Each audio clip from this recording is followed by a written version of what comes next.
मौजा पहाडसिंगी ग्रामपंचायत हद्दीतील प्रलंबित विकास कामांसाठी सामाजिक कार्यकर्ते राहुल भीमराव गवई यांनी गटविकास अधिकारी पंचायत समिती पातूर यांच्याकडे 17 कलमी जनहितार्थ निवेदन सादर केले आहे। हे निवेदन 16 जुलै 2026 रोजी सादर करण्यात आले होते। त्यानंतर 29 जुलै 2026 रोजी जिल्हाधिकारी कार्यालय अकोला येथेही यांची नोंदणी करण्यात आली आहे। निवेदनातील प्रमुख मागण्या खालीलप्रमाणे आहेत। रस्ते व वीज वार्ड क्रमांक 2 ते 3 मधील हिम्मतयाजी सरकटे यांच्या घरापासून बापूराव सरकटे यांच्या घरापर्यंत सिमेंट काँक्रीट रस्ता व विद्युत पोल बसवणे।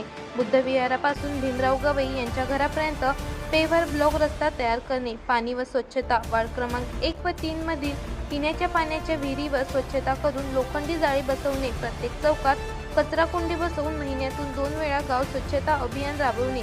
वार्ड क्रमांक 3 मधील सार्वजनिक विहिरीपासून सांडपाणी नालीचे काम करणे। सार्वजनिक सुविधा महिला व पुरुषांसाठी स्वतंत्र सुधारित सार्वजनिक शौचालय बांधकाम करणे।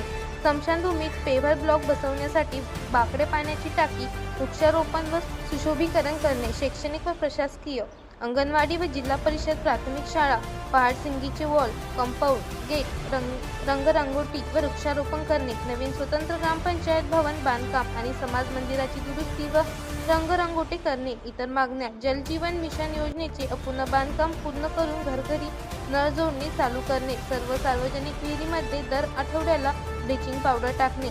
याबाबत बोलताना सामाजिक कार्यकर्ते राहुल गवई म्हणाले की पहाडसिंगी गावातील नागरिकांना मूलभूत सुविधा मिळाव्यात यासाठी हे निवेदन दिले आहे। प्रशासनाने याची तातडीने दखल घेऊन विकास कामे मार्गी लावावी।